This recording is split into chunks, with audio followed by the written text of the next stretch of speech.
Guten Morgen und herzlich willkommen zu einer neuen Podcast-Folge von mir. Ich hoffe, heute draussen geht's gut. Leute, ich habe wieder mal viel zu erzählen. Es ist viel Tolles passiert. Es ist eigentlich nichts Beschissenes passiert, aber ich habe mich oft beschissen gefühlt, weil ich ja letzte Woche schon erzählt, dass ich meine Tage habe. Also ich habe sie jetzt nicht mehr. Aber ich sage euch, ich weiss nicht, was los ist. Die letzte Woche war horrible gewesen. Meine Emotions sind wirklich auf und runtergegangen, von mega fröhlich bis sad und keine Ahnung was. Oh mein Gott, das tut schon auch richtig leid da. Vor allem, es war ja richtig schlimm gewesen in dieser Woche. Aber zum einen, ich bin so sensibel gewesen.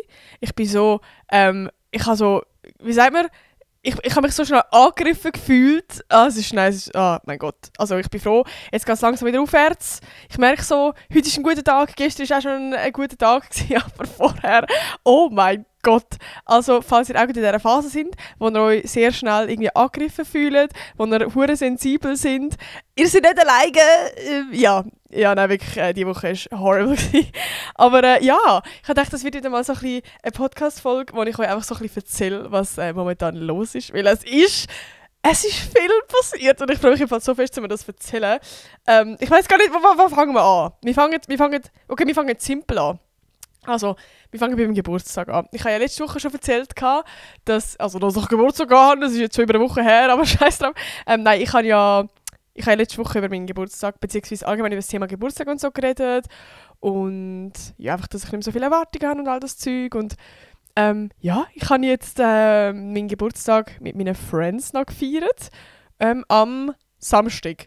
Ich glaube, ich habe es letzte Woche schon erzählt, ich weiß gar nicht mehr. Wir sind so ein bisschen am See, am Zürichsee, haben so ein bisschen gebrötelt und sind nachher noch so in einer Bar, so mit ein paar wenigen.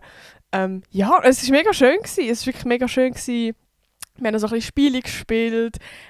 So lustig, letztes Jahr auf meinem Geburtstag habe ich von meinen Studentenfriends ein Freundschaftsbuch bekommen, was mega herzig ist, aber ich bin nie dazu gekommen, zum mal das so weitergeben. Ich weiss auch nicht, wie macht man das heutzutage? Eigentlich, früher war das so ein Ding, man hat es einfach in die Schule mitgenommen und dann hat jeder das mal heimgenommen und dann hat man das irgendwie am nächsten Tag wieder in die Schule gebracht oder so. Irgendwie heutzutage, okay, ich glaube, das ist eine wichtige Frage, ist Freundschaftsbuch noch das Thema?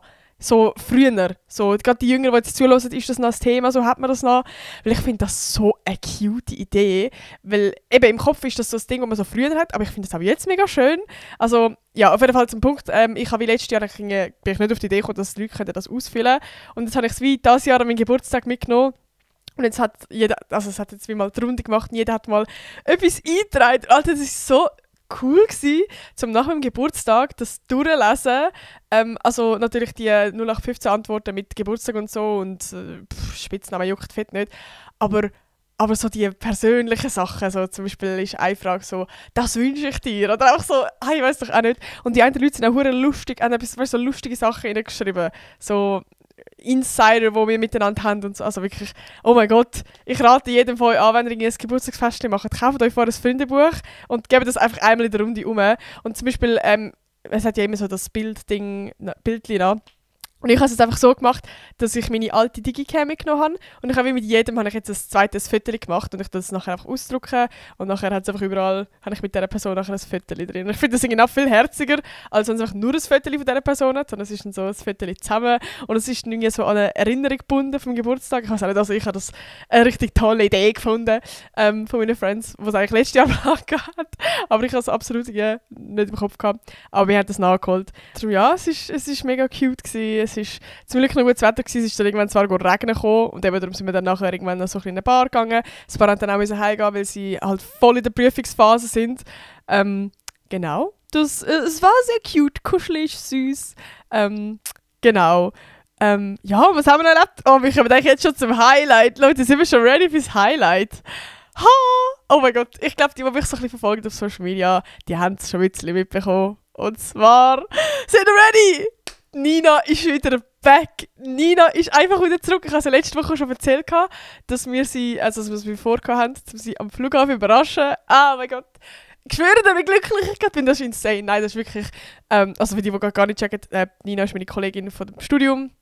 Und sie war jetzt ein halbes Jahr in Hongkong gewesen, und sie ist jetzt wieder zurückgekommen am Montagmorgen. Und das Lustige ist, wir haben ja offensichtlich am Montagmorgen Schule, aber sie ist am 27. ist sie am Flughafen angekommen und sie hat halt nichts gewusst. Also sie hat nicht gewusst, dass wir kommen.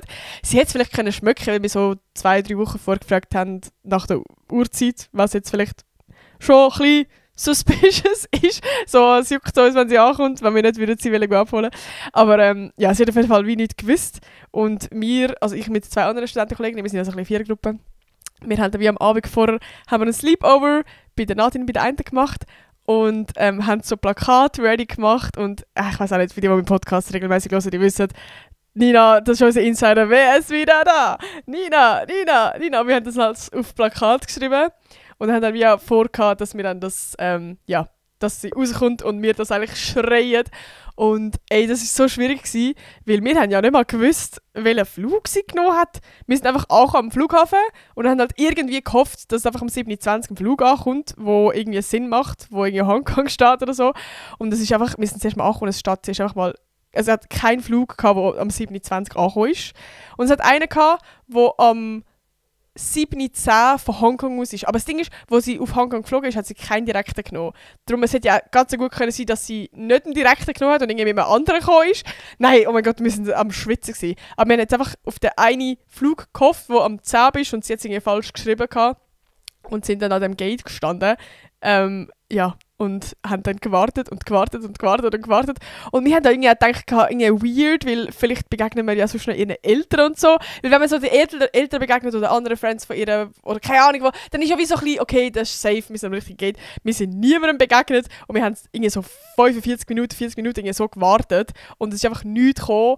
Und Alter, wir sind so dort gestanden und ich mir da vorstellen, wir haben ja so filmen. Das heisst, wir haben wirklich 40 Minuten lang uns durchgefilmt und wir haben ja auch Nina gefilmt, in dem Sinne, wo rauskommt. Heisst, wir haben 40 Minuten lang einfach alle Leute, die rausgekommen sind, haben so gefilmt. Bro, und das Schlimme, nein, oh mein Gott, das war ja so peinlich gewesen. Oh mein Gott. Ich habe jetzt nicht damit gerechnet, dass ich Menschen dort begegne, die ich kenne. Und genau aus dem Gate, wo Nina rauskommt, kommt so meine alte Sek-Kollegin, wo ich wirklich 0,0 Kontakt mehr habe. Also wir sind jetzt nie irgendwie im Böse auseinander, aber es ist jetzt wie, also zum jetzt ganz oberflächlich sagen, so, wir haben es in der Sek gut gehabt, wir sind jetzt nicht so close gewesen. Kennen die Friends, die so, weißt du, verstehst dich in der Schule, verstehst dich gut, aber du machst privat, machst du nie wirklich etwas. So, es war so diese Freundschaft gewesen. Und ich habe seit der Sek eigentlich keinen Kontakt mehr mit ihr so. Und ich sehe so, wie sie rauskommt und ich weiss nicht, was sie sich gedacht hat. Weil wir so mit so Plakaten dort stehen. Und also ich nehme jetzt schon mal an, sie hat jetzt nicht gedacht, dass ich auf sie warte. Aber sie ist einfach so, ich weiß auch nicht, vielleicht war es ja gar nicht awkward gewesen, aber ich habe irgendwie im ersten Moment ist es mir so unangenehm gewesen, weil ich so nicht gewusst habe, wie reagieren. Und ja, also sie ist dann Heu sagen gekommen. Das Schlimme ist vor allem so gewesen, es ist irgendwie so, I don't know, vielleicht ist es gar nicht mehr im Kopf mehr awkward, als es eigentlich war. Aber ich habe dann so gefragt, cool, wo bist du gewesen? Und sie läuft einfach so weg und sagt so tschüss, weil sie wahrscheinlich meine Frage nicht gehört hat. Nein, es ist einfach, oh mein Gott. Ja, oh mein Gott, ja. Also, es war auf jeden Fall lustig gewesen, oder einfach unangenehm. Und meine Kollegin haben gesagt, Nina ist dann finally um die Ecke gekommen. Und wir sind am Schreien und sie war so fucking confused gewesen, weil das Lustige ist eben, dass sie von 2 Kolleginnen gewusst hat, dass ich komme. Und von uns hat sie es halt nicht gewusst. Und es steht halt literally nur mir da. Und sie war so verwirrt gewesen, also sie hat sich natürlich mega gefreut, aber sie war so verwirrt gewesen und hat gesagt, hä, wo sind meine anderen Kolleginnen? Ich habe eigentlich die erwartet so. Und nachher erst sind die dazugekommen, weil ihre Kolleginnen haben auf der anderen Seite gewartet. Oh mein Gott, nein, es war so random gewesen, aber es war mega cute gewesen. Und eben, wir sind dann nachher in die Schule gegangen und so. Ja, es hat dann noch gelangt, weil wir erst um 9 Uhr Schule hatten. Aber wir sind so kaputt gewesen, oh mein Gott, wir sind so tot gewesen, weil wir sind halt irgendwie um 5:30 oder so aufgestanden. Aber es hat sich auf jeden Fall gelohnt, es hat sich mega gefreut, es war mega cute gewesen. Ja, ich habe sie jetzt einfach schon gesehen, also sie schaut einfach warm. Es ist so weird, ich check es irgendwie immer noch nicht, weil es ist ja so, es ist so ein Fiebertraum gewesen, ich glaube auch für sie. Wir sind ja alle so am Zittern gewesen, weil ich weiß nicht, ob man sich das vorstellen kann, weil es ist halt so, du wartest immer auf den Moment. Du hast immer Angst, oh mein Gott, wir können es jetzt nicht verpassen. Weil es hat so eine Tafel gehabt, wo gestanden ist, wie weit Gepäck schon sind und so. Und es sind immer so 2 Gepäck sind erst draussen, hat es geheissen. Und wir haben dann immer wieder schauen, wann fängt es an, wann ist das, wie viele Gepäck sind es jetzt. Und die Tafel ist wie nicht gerade bei uns gestanden, sondern hat immer jemand überrennen. Dann hat noch jemand von uns aufs WC und es war immer so, oh mein Gott, es war immer so ein Stress von, sie können ja jeden Moment kommen. Und wenn sie genau in dem Moment kommt, wo wir nicht ready sind, ist ja mega ass. Ja, darum war es irgendwie so im Dauerstress gewesen. Und ich weiss nicht, ich war hure nervös gewesen. Ja, keine Ahnung. Ja, es war mega cute gewesen, auf jeden Fall. Ja, und das heisst, es wird jetzt noch bald eine Podcast-Folge mit der Nina geben, wo sie mal euch ein bisschen updatet. Es haben ein paar geschrieben, dass sie sich mega freut, das ist mega cute. Ich freue mich auch mega fest. Nina freut sich auch mega fest. Und oh mein Gott, wie lustig! Sie war gestern, Nina, am Swiss Music Award gewesen, und sie schickt mir einfach so eine Memo. Bro, ich kann die schnell laufen lassen. Alter, wie cute! Weil sie ist einfach erkannt worden von jemandem von euch und sie hat ihr erstes Fanfoto gemacht. Ich kann ja nicht mehr, weil ich lasse sie schnell laufen. Nati, ein lieber Gruß von der Jana. Vollherzig. Sie hat unseren Podcast gehört, nicht einfach mit mir ein Foto. Kannst du mich schon kneifen, bitte? Weil ich so, ja, du bist leider nicht da. Und sie so, nein, ich will quasi auch mit dir ein Foto machen. Ich so, richtig herzig. Ja, darum ein lieber Gruß von der Jana. Sie lässt den Podcast und sie hat uns auch gehört. So cute. Jö, also, liebe Grüße an Diana. Nein, Alter, wie cute ist das bitte? Einfach mit der Nina ein Fanfoto machen. Vor allem, sie kommt jetzt einfach so zurück von Hongkong und hat zuerst mal eine Fanbase. Nein, Alter, wirklich richtig lustig. Ja, so viel zu der Nina, die ist wieder weg. Was bei mir bei der Schule gerade so ein bisschen läuft, ich will ja immer so ein bisschen wissen, was bei mir im Studium so ein bisschen läuft. Ich habe jetzt ein neues Modul, also mein ESC-Modul ist jetzt offiziell abgeschlossen. Ich glaube, wir haben es auch wirklich jetzt alle mittlerweile gehört. Aber ich habe jetzt ein neues Modul und zwar haben wir wie so ein Modul wählen. Also wir sagen dann interdisziplinäre Modul. Ja, also es ist wie nicht dann mit einer Klasse, sondern man hat wieder das können wählen und es ist dann vom ganzen Jahrgang oder von allen Design-Departments mäßig halt wie einfach untermischt worden. So. Und ich habe eigentlich nicht das bekommen, was ich wählen kann. Ich glaube, das war meine zweite Wahl oder so. Ist okay. Es ist nur irgendwie lustig, weil es geht um die 90er Jahre. Das finde ich zwar spannend. Das Einzige, was so ist, also das war ursprünglich der Plan gewesen, zum Glück haben sie es jetzt geändert, dass wir eine Woche Detox machen von Laptop, Handy und allem. Und ich bin so gewesen, wie soll ich denn das machen jetzt so? Also das ist halt, check das so, ist halt ein bisschen schwierig bei mir. Nur schon der Podcast, da ist mein Handy, ich habe da meine Notizen drauf. Gut, das können wir jetzt irgendwie noch ändern. So. Aber jetzt bei meinem Laptop, ich nehme meinen Podcast mit meinem Laptop auf. Ich mache meinen ganzen Content, schneide ich auf meinem Laptop. Ich muss Mails machen. Das ist ja wie nicht möglich. Also jetzt rein nur vom Sonst-Ding, vom Content machen, aber eben auch so Mails machen und all das Zeug. Ja, und erreichbar sein. Also ja, eben, ich glaube, ich habe ja schon mal so ein 3-Tage-Ding gemacht, wo ich ein Social Media wo ich ein Experiment gemacht habe für ein YouTube-Video. Dort, so 3 Tage sind so gegangen, aber ich glaube, es hängt ja einfach so ein bisschen mit der Motivation zusammen. Dort habe ich mehr so Motivation gehabt, ich so dachte, boah, das wird ein cooles YouTube-Video, das ist spannend für mich. Und ich habe jetzt wie so meine Learnings schon daraus gezogen und irgendwie, ich weiß nicht, das muss doch so ein Impuls von einem selber sein. Und wenn das irgendwie von der Schule aus so ist, dann ist es irgendwie so ein bisschen, weiß auch nicht. Und es ist jetzt halt wie auch wirklich so schwierig, weil ich muss das halt bei meinem Social Media Zeug muss ich das ja wie voll planen. Sprich, ich muss wie die ganze Content müsste ich vorausplanen und dann müsste dann einfach wie schon dann einfach automatisch online kommen, ohne dass ich etwas machen muss. Ich müsste Kooperationen, also bei mir ist auch wirklich das Ding mit Kooperationen, dass ich die teilweise muss so und so posten und dann immer Anpassungen muss machen und I don't know, also es ist ja mega so, also wie, es wäre jetzt halb so schlimm, wenn ich eine Woche lang keinen Content machen würde, weil ich verdiene ja kein Geld mit dem, das ist ja wie, das mache ich einfach, weil ich Bock habe und weil ich ja irgendwie auch euch regelmäßig will updaten und I don't know, aber bei Kooperationen ist das ja wie so vertraglich so geregelt, da kann ich nicht einfach sagen, also du, ich mache jetzt von der Schule aus, muss ich jetzt mein Handy abgeben, so ich kann jetzt leider dann das nicht produzieren, das Video. Ja, darum, das ist so ein bisschen eine Schwierigkeit gewesen, aber sie haben es jetzt wie nur für einen Tag gemacht. Also es ist wirklich so gewesen. Das war jetzt gerade am Montag, nachdem wir das mit der Nina hatten. So, ich bin reingekommen und sie haben so einen fetten Koffer vorne gehabt. Und dann haben sie gesagt, ja, jetzt könnt ihr mal alle Laptops und Handys abgeben. Und ich so, vor allem bei mir ist, also wirklich, das ist mein einziger Stress gewesen, weil ich brauche mein Handy sonst während der Schulzeit nicht. So, also vielleicht am Mittag oder whatever so. Aber die Schritte zählen. Ich tue ja mit meinem Handy die Schritte zählen und ich probiere jeden Tag 10'000 Schritte zu machen. Und das ist ja wie, ich probiere während dem Tag immer möglichst viel Schritt machen, dass ich nicht jetzt irgendwie heimkomme und dann einen fetten Spaziergang muss machen muss. Und dass ich dann mein Handy für den ganzen Tag abgeben muss, so, das war für mich, glaube ich, der grösste Stress gewesen, weil ich so gewusst habe, okay, ich muss jetzt irgendwie das am Abend alles noch aufholen. Aber ich glaube, ich habe es gleich geschafft.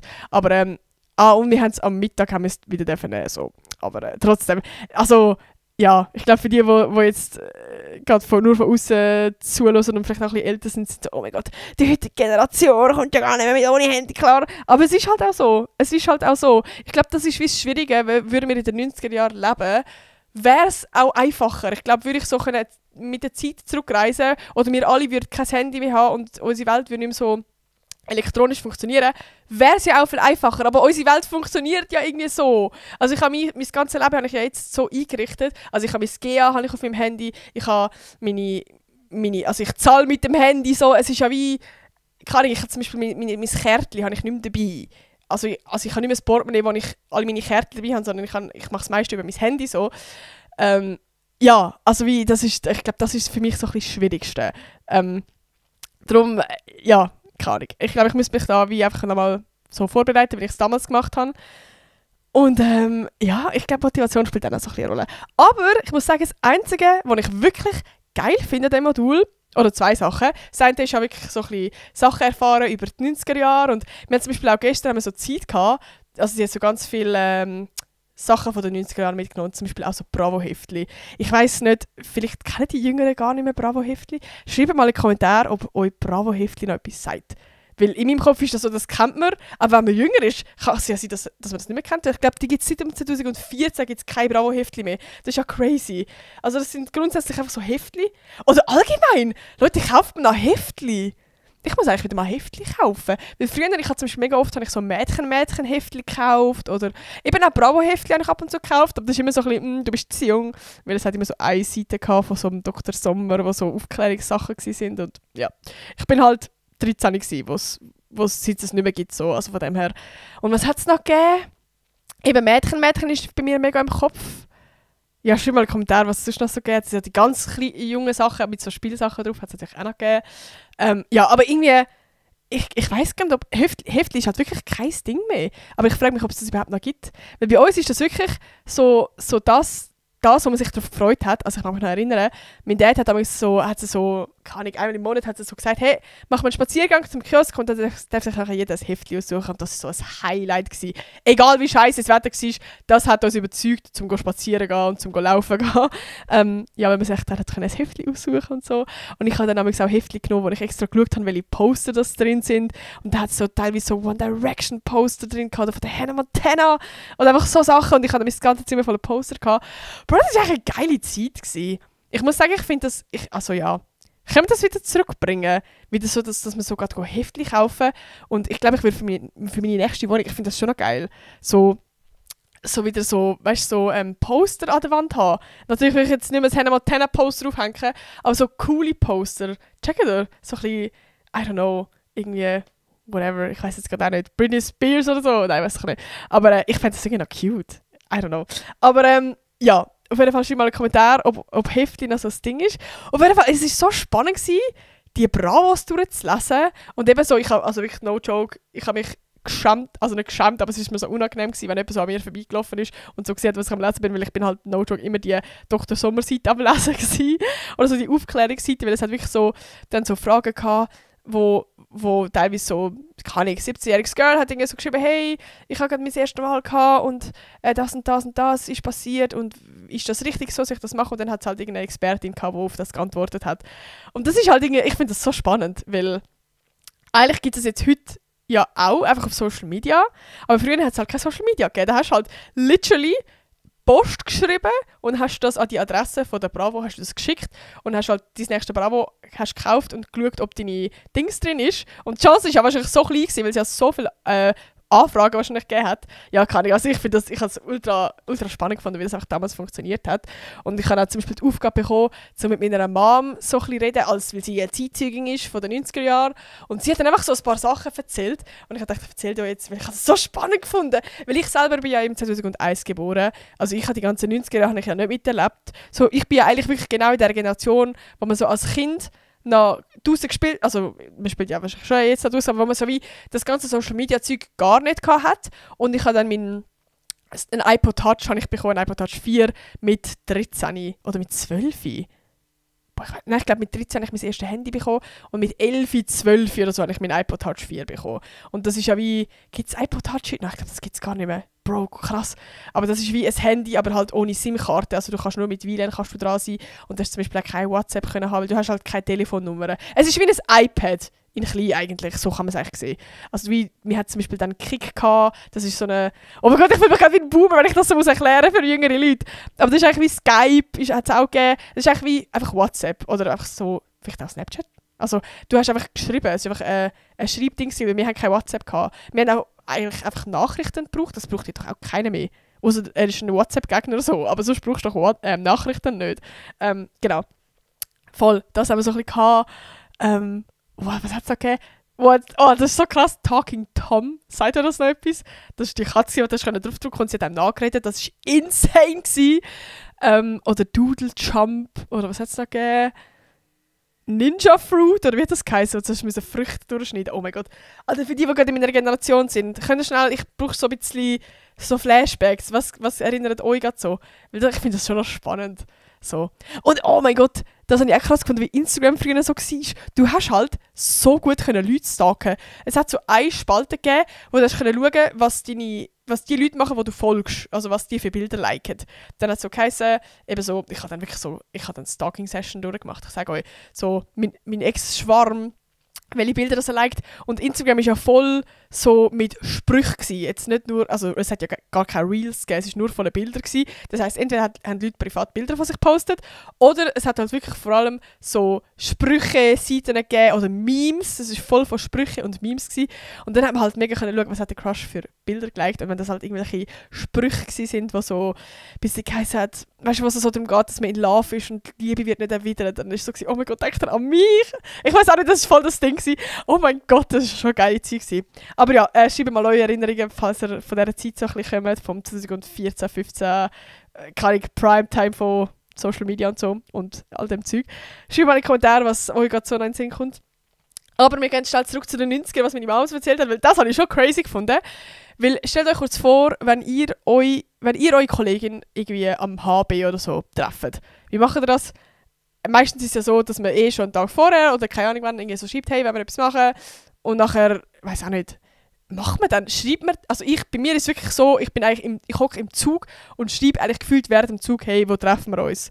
Oder es ist vielleicht auch schon klar, wo man sich trifft, weil man irgendwo fix hergeht. Ich weiß auch nicht. Ja, man tut doch eigentlich wirklich schreiben, hey, wo bist du? Und dann tut man wie vor Ort schauen. Und früher war das halt so gewesen, du hast miteinander telefonieren und du hast wie während dem Telefonat schon fix eine Uhrzeit abmachen und einen Treffpunkt. Und du hast dann einfach darauf hoffen, dass die Person dann an diesem Ort erscheint. Und wenn du dort gewartet hast und die Person ist nicht gekommen, dann hast du einfach gewartet. So, meine Mama hat zum Beispiel hat so erzählt, wie sie am Stadthofen, hat sie mit ihrer Kollegin abgemacht, miteinander abgemacht, dass sie sich am Brunnen treffen. Und sie hat nicht gewusst, dass es 2 Brunnen gibt. Das heisst, beide haben am Brunnen gewartet, aber nicht am gleichen. Und das Schlimme ist, wenn das jetzt wird passieren, dann würdest du dann einfach schreiben, hey, ich bin am Brunnen, wo bist du? Ich auch. Ah krass, schick mal ein Foto und dann merkst du, es ist am anderen Brunnen und dann triffst du dich. Das haben sie ja nicht können machen. Alter, das ist insane. Und dann haben die wirklich mehrere Stunden beide an dem Drecksbrunnen gewartet. Weißt du, beide am Stadtlaufen, so dumm und unnötig. Und irgendwann ist die Kollegin von ihr ist dann eine Telefonzelle suchen. Du hast ja einfach nur so telefonieren. Aber sie hat ja nicht mit einer Mama anrufen, sondern sie hat dann ihrem damaligen Freund angerufen und gesagt, hey, meine Mama, also Kathrin, kommt nicht, kannst du mich abholen? So, und dann hat sie gewartet auf ihren Freund, der sie abholen kann. Und irgendwann haben die sich gleich getroffen am Stadthofen und so, oh mein Gott, da bist du ja und so. Und nachher hat die Kollegin gesagt, hey, ja, sie hat jetzt gerade ihrem Freund angerufen und so und der ist jetzt auf dem Weg. So. und darum müssen sie jetzt heimgehen, weil sie kann ja dem Freund nicht anrufen, der ist jetzt wie schon auf dem Weg. So, sie kann ja nicht mehr heim anrufen, so. Und das ist einfach so eine abgefuckte Situation. So, die haben sich nachher gleich gefunden und nachher ist es wie so, ja, jetzt holt sie den Freundschaft ab. Also, keine Ahnung, also, oh mein Gott, ich habe mir gedacht, wie kompliziert. Oder nur schon Billett lösen und Verbindungen schauen. Also wie kommt man irgendwo her? Also ich bin da so froh, gibt es eine SBB-App, einfach, wo du nachschauen kannst. Ich komme manchmal nicht mal mit dem klar, weil ich so Angst habe, dass ich so den Bus, wenn ich irgendwo so einen Bus muss nehmen, dass ich den richtigen Bus finde und Busstation und whatever so. Oh mein Gott, nein, aber früher war das ja noch viel schlimmer gewesen. So, sie hat wie so Sachen erzählt. Oder wir haben zum Beispiel auch Verwandte in Kanada. Und früher war es zum Beispiel so gewesen, dass man hat ja eigentlich wirklich nur einen Brief schreiben oder telefonieren. Und telefonieren war ja wie nicht einfach gratis gewesen. Also ist es jetzt heute auch nicht, aber das ist heute einfach das Ab und so. Aber früher war es wie so gewesen, je weiter weg jemand ist, desto teurer ist es pro Minute. Und wenn du halt auf Kanada angerufen hast, dann ist das so teuer gewesen. Und dann war es wirklich immer so ein Ding gewesen, dass wenn mein Großvater, also der Vater von meiner Mom, den Leuten auf Kanada angerufen hat, dann hat es geheißen, Mucks, Müsli, still. Da hat jeder in sein Zimmer müssen und ja nicht stören. Und es hat dann auch wirklich, das Telefonat hat nicht mehr als 10 Minuten dürfen sein, einfach weil es so hure teuer gewesen wäre. Aber das war immer so ein riesen Ding gewesen, wenn man den Kanadier angerufen hat. So. Kann ich das einfach so lustig gefunden, dass meine Mom so Storys erzählt hat irgendwie. Genau, aber das ist mal so ein bisschen das. Und es hat einfach überall Telefonkabinen gehabt und man hat einfach irgendwie so ein bisschen gewusst, was die Telefonkabinen gibt. Und das habe ich auch lustig gefunden. Also meine Mama hat so erzählt, zum Beispiel jetzt bei den Kanadiern, haben sie es wirklich so gemacht, dass sie ein Tonbändchen hatten. Sie haben mit dem, meine Großmutter hat dann etwa eine Stunde lang oder so, hat sie einfach auf das Tonbändchen geredet und erzählt, was momentan so läuft, wie es bei ihnen aussieht, was so passiert. Also literally wie eine Podcast-Folge, die ich jetzt gerade für euch mache. Und das Tonbändchen hat sie dann per Post den Kanadier geschickt. Die hatten das dort vor Ort gehört und haben dann auch ein Tonbändchen geschickt. Also eigentlich wie Sprachaufnahme, aber halt in analog irgendwie. Also ich weiß nicht, ich habe das irgendwie so lustig gefunden. Ja, genau, das so ein bisschen zu dem. Und das Zweite, was ich geil finde an dem Modul, also geil, indirekt geil, es ist so ein bisschen gezwungen geil, sagen wir es so, weil sonst hast du ja immer deinen Laptop und dann, also ich merke zum Beispiel, ich finde es auch schwierig, zum mittlerweile nur noch einfach so zuhören. Oh, wieso bin ich gerade so müde? Zum einfach zuhören und nichts machen. Und wir haben ja wie unseren Laptop und so, benutzen wir ja jetzt nicht. Also sonst bin ich einfach immer so, also ja, kann ich einfach noch sonst so Sachen am machen und dann kann ich, also geht es mir besser, so schlimm eigentlich. Und wie nur noch auf dem Stuhl hocken, wir haben nicht mal ein Pult, das ist so, schwierig. Und wir haben jetzt wie so ein Heftchen bekommen von ihnen, wo wir Notizen machen können. Und ich habe jetzt für mich so ein bisschen entdeckt, dass ich es voll geil finde. Also haben jetzt zum Beispiel immer Zeitzeugen gehabt, die vorgekocht sind und auch von der 90er-Zeit erzählt haben. So von verschiedenen Sachen, was sie damals für Beruf gemacht haben und whatever so. Und ich habe jetzt wie jedes Mal, wenn irgendein Zeitzeuge kommt oder wenn es irgendeine Sache gibt, die sie davon erzählen, habe ich immer eine Seite auf dem Buch genommen und habe so eine Collage gemacht, sage ich jetzt mal. Also wie soll ich das erzählen? Wie so verschiedene Sachen drauf zeichnet. Und für die es wissen, ich finde zum Beispiel Zeichnen, ich habe früher als Kind mega gerne gezeichnet.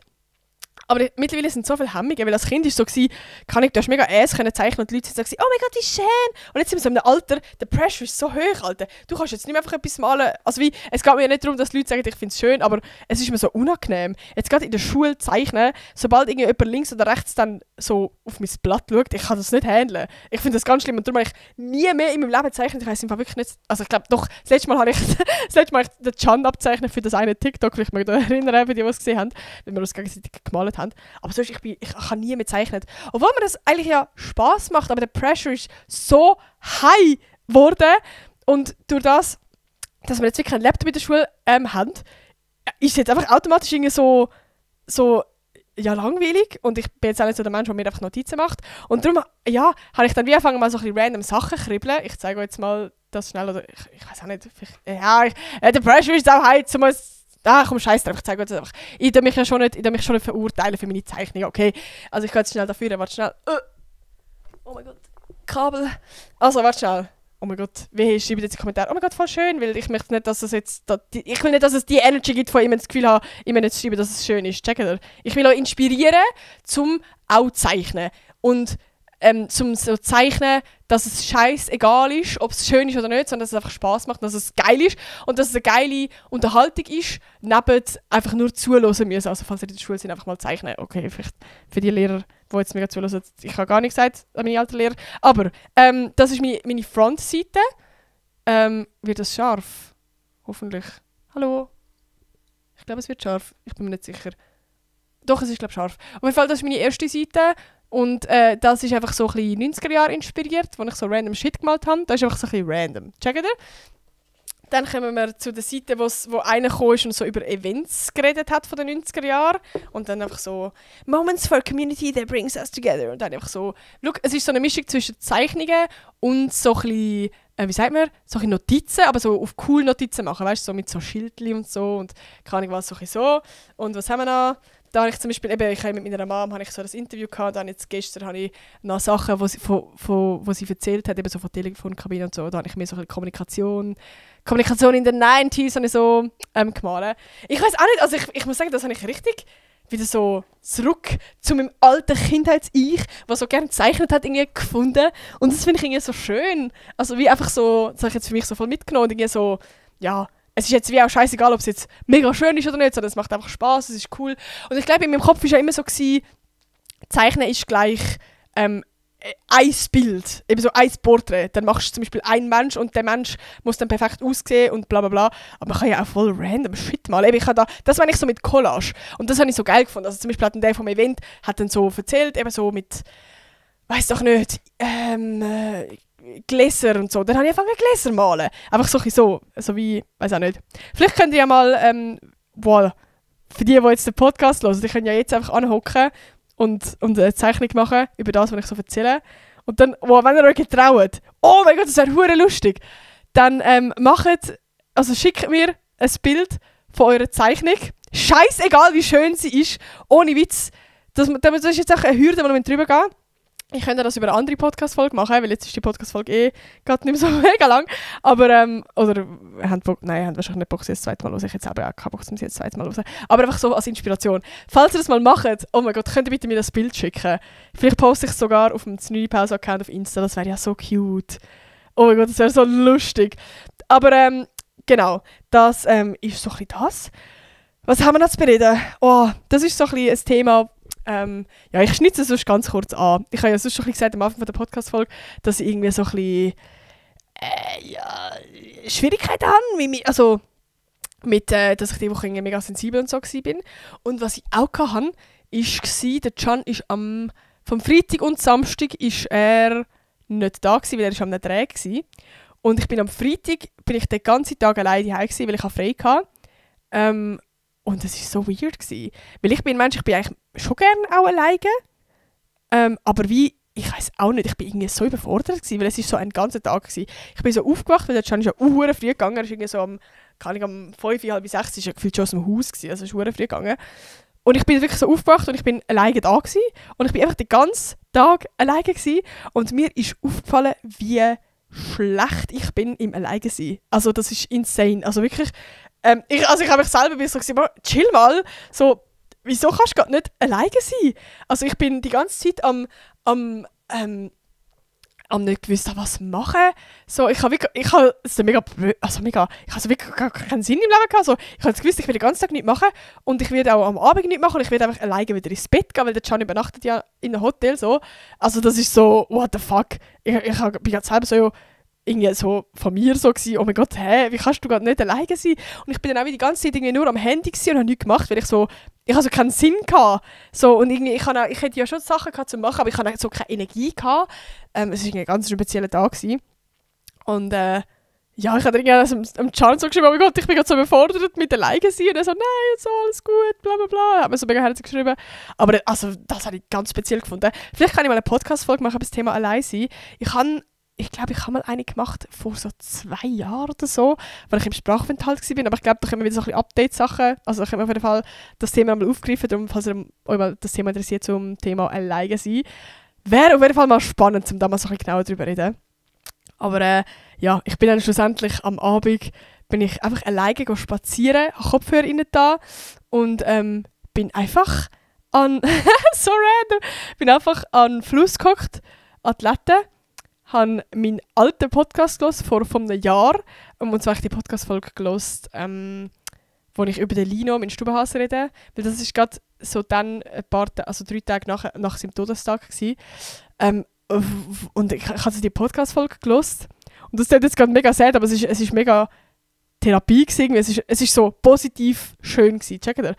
Ich habe die Podcast-Folge gehört und ich bin einfach so alleine an der Latte gehockt und habe brüllt. Es ist so traurig, aber es hat so gut da, weil du bist so, also es hat jetzt wie nicht viele Menschen gehabt, es war schon dunkel gewesen und so, aber ich bin einfach so mit mir alleine gewesen und habe mir selber zugelassen, habe die Podcast-Folge gehört, habe irgendwie mit meinem Schmerz so, also wie ich für mich war es wie so ein bisschen Verarbeiten einmal so und ich habe es irgendwie mega schön gefunden, ich weiß auch nicht, so, es klingt irgendwie mega blöd, aber irgendwie einfach so alleine laufen gehen und sich mit seinen Problemen, also nicht Problemen, aber so mit seinem Schmerz irgendwie so wirklich auseinandersetzen. Einfach mal traurige Musik reinballern. Ich habe das irgendwie toll gefunden. Ich habe das richtig...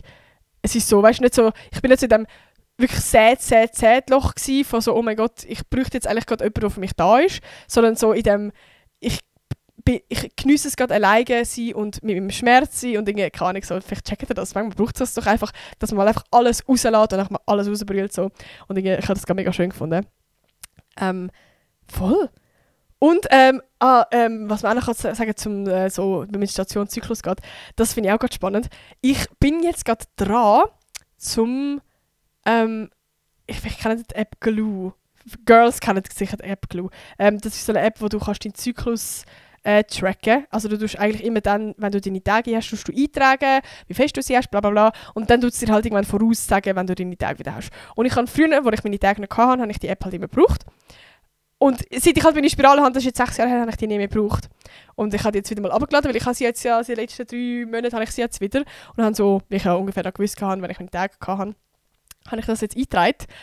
Und ja, die App ist mittlerweile, Alter, die ist hat sich weiterentwickelt. Ich habe das so spannend gefunden, weil du schon früher hast du wirklich nur deine Tage und vielleicht höchstens noch so deine PMS hast du können eintragen oder was deine Gefühle sind und so.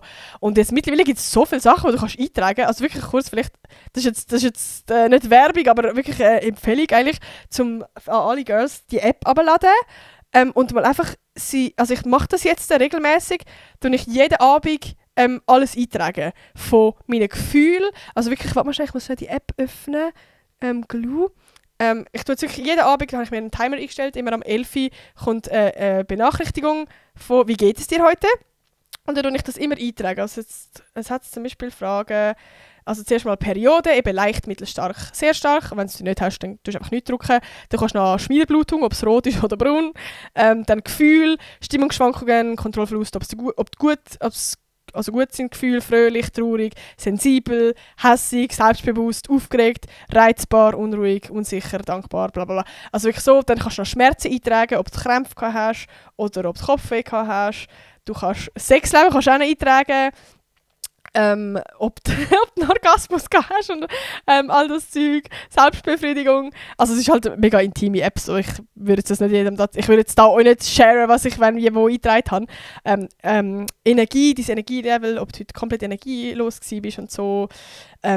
Was es für Hygieneartikel du benutzt hast, was gibt es noch, dein Geist mäßig, ob du heute vergesslich bist, ob du heute unkonzentriert bist, konzentriert, motiviert, kreativ, produktiv, unproduktiv, wie dein Sozialleben war, also ob du heute gesellig bist, ob du heute zurückgezogen bist, ob du heute unterstützend bist oder ob du heute streitlustig bist. Der Heisshunger kannst du auch noch, Ausfluss kannst du auch noch, Haut kannst du auch noch, Haar kannst du noch, wie deine Verdauung war, in den Stuhlgang, also du kannst so viel eintragen. Und ich mache das jetzt wirklich wie lange mache ich es schon? Jetzt so ein paar Tage.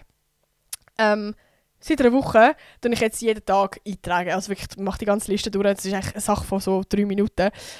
Und das tut halt das irgendwann so, also die App, die probiert dich dann irgendwann zu verstehen und kann dann irgendwann genau sagen, wie du wo, wieso bist. Und ich finde das so geil. Also ich tue auf jeden Fall mal so ein bisschen updaten, wie denn das wird sein, wenn ich das so ein bisschen mehr weiss und ob das funktioniert und alles. Also ich finde das auf jeden Fall mega spannend. Ja, zum mal so genauer sagen, wie, was, wenn, wo, ob es funktioniert. Also es wird auf jeden Fall mega spannend. Dann, was haben wir noch? Wir haben das Lustigste von der Woche. Das wird ein kurzer, knapper. Ich bin gestern im Bodyforming, vorgestern? vorgestern, bin ich ins Bodyforming gehen. Immer noch alleine. Irgendwann kommt dann wieder mit der Nina. Ich freue mich drauf. Aber ich bin wirklich so schon im Stress gewesen. Mein Gott, bin ich hässlich gewesen. Weil habe sonst schon mein Tram verpasst. Ich weiß gar nicht warum. Ich habe meine AirPods gesucht oder so, keine Ahnung mehr. Und hat er mich so aufs nächste Tram. Das hat dann sogar noch knapp gelangt. Und dann muss ich wie so wechseln von Tram auf Bus. Und ja, mein Tram... Nein, das war noch schlimmer. Ich bin am ein YouTube-Video schauen und habe dann an meine Station verpasst. Heisst, ich bin eins zu weit gefahren und habe dann halt wie alles zurückrennen zu dieser Busstation. Und auf dem Weg, wo ich am Rennen war, weil es so knapp war, dass ich gerade noch den Bus schaffen wollte, kommt so ein Drecksviech und fliegt mir ins Auge. Also wirklich, das war so eine filmreife Szene, weil ich so am Rennen war. Wirklich so voll motiviert und so, ich schaffe das jetzt. Ich war so wie am Sprinten gewesen. Und nachher mache ich gefühlt so eine Vollbremse, weil mir so ein Viech ins Auge fliegt und so. Und ich war halt so alleine gewesen. Und ich bin dann halt zuerst mal so kurz weitergerannt, weil ich so dachte, okay, Bro, scheiß drauf. Und ich merke so, wie das Viech in meinem Auge ist. Nein, oh mein Gott, so hässlich. Und ich habe dann wie so im Halbstress so ein Video gemacht, um zu schauen, wo das hure Viech ist. Ich poste das Video sonst auf dem Cinepause-Account. Oh mein Gott, nein, wirklich. Ja, und dann habe ich den Bus verpasst. Und da war ich noch mehr hässlich gewesen. Wirklich, ich bin so hässlich gewesen. Ganz knapp habe ich es dann noch pünktlich geschafft. Aber das war auf jeden Fall funny gewesen. Und wir kommen noch zum Kommentar von der Woche. Zum Abschluss. Und zwar von der lieben Anna. Bro, sie hat gerade vor einer Stunde hat sie jetzt gerade den Kommentar geschrieben, also gerade sehr aktuell. Und ich muss es im Fall wieder sagen, ich muss es wirklich jede Podcast-Folge sagen, aber es ist so fucking krass, wie viele Kommentare ihr schreibt. Also ich habe jedes Mal wirklich etwa um die 50 Kommentare und das ist nicht normal. Alter, wie aktiv ihr seid und wie viel ihr in Kommentare schreibt und also wirklich, ich fühle mich schon fast immer so schlecht, wenn ich nicht jeden Kommentar von euch vorlesen kann, weil ihr halt wirklich also Kommentare schreibt, hey, ich habe die Situation und so. Und ich probiere ja eben immer jede Podcast-Folge einen Kommentar aufgreifen und so ein bisschen auf eure Kommentare eingehen. Aber vielleicht kann ich wirklich mal einfach eine Podcast-Folge machen, wo ich alle eure Kommentare irgendwie so drauf eingehe oder so. Das wäre ja mega cute. Aber ja, wirklich fettes Danke an alle, die einfach ganz so supportet, nur schon, wenn ihr es schaut. Wenn ihr mich abonniert habt, ja, wenn ihr 5-Sterne-Bewertung gegeben habt. Und eben, wenn ihr Kommentare schreibt, das wirklich, ich freue mich im Fall jedes Mal auf irgendeinen Kommentar. Ich tue immer so ein bisschen, ich gehe wieder mal auf die App schauen, ob ein Kommentar kommt. Und immer so eine Kommentare kommt, ich so, Ja, darum also wirklich, ich schätze das mega, mega fest. Ein big Danke an euch. Aber wir kommen zu einem Kommentar von der lieben Anna. Habe ich dich jetzt schon gegrüßt? Ich weiß es gar nicht. Aber nochmal, ich grüße dich so ganz herzlich. Und zwar, hey Nati, so eine gute Podcast-Folge mal wieder. Ich hätte ein Thema, das du gerne ansprechen könntest. Ich fühle mich von einer guten Kollegin momentan extrem ausgeschlossen. Ich will sie darauf ansprechen, aber weiss genau, dass sie mir nicht die Wahrheit ins Gesicht sagt und es nachher ihrer besten Kollegin wird erzählen und je nachdem nachher mit ihr hinter meinem Rücken über mich redet. Was soll ich machen? Ich wäre mega froh. Bro, als ich diesen Kommentar gelesen habe, ich bin gerade so hässig geworden, weil das hat mir gerade so Flashbacks gegeben von früher. So genau sind Leute in meiner Klasse gewesen. So die Fake Friends, sorry schnell, dass ich da deine Kollegin blame, aber nein, sorry, dass du etwas, dass du dich ich habe wirklich 1:1 die Situation gehabt, ich habe mich ausgeschlossen gefühlt, du willst ansprechen und du fühlst dich nicht ernst genommen und du fühlst dich auch einfach komplett zehntrangig, weil die andere Person dann einfach zu anderen geht und über dich lästert und so, hey, jetzt hat sie wieder das Problem. Also ich habe no joke, wenn meine Mom den Podcast hört, die wird gerade hässlich an ihren Kommentaren gehört, weil sie einfach wahrscheinlich auch gerade Flashbacks bekommt. Ich habe wirklich genau 1:1 Situation gehabt. Also ich könnte sogar einen Chatverlauf wahrscheinlich vorlesen von dieser Zeit damals. Das könnte ich eigentlich auch mal machen. Soll ich mal eine Podcast-Folge machen, wo ich alte Chatverlauf, als ich 13, 14 war und genau so einen Moment hatte von so Fake Friends, kann vorlesen, weil die sind räudig gewesen.